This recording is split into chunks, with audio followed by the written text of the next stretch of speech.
Un prototype en endurance, c'est un peu comme un appart en colocation.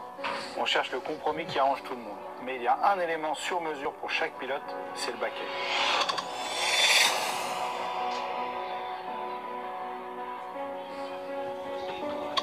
Nicolas Lapierre, pilote du team Alpine Elf Matmut.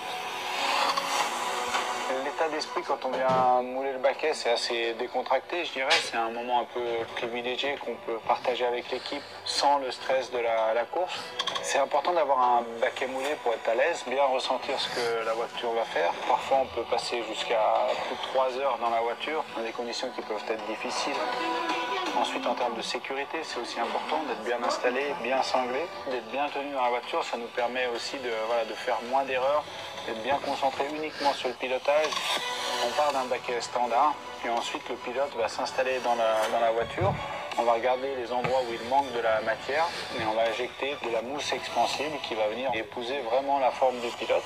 Et on va procéder à la découpe du siège pour vraiment faire le siège le plus léger et le plus efficace. Dans une course d'endurance, on ne change pas seulement le pilote, on change aussi le baquet. Donc le pilote qui va sortir de la voiture va récupérer son siège et le pilote qui entre dans la voiture va positionner lui son baquet à l'intérieur du siège standard et ensuite rentrer dans la voiture pour se faire sangler. Le moulage du baquet est la première étape de notre aventure.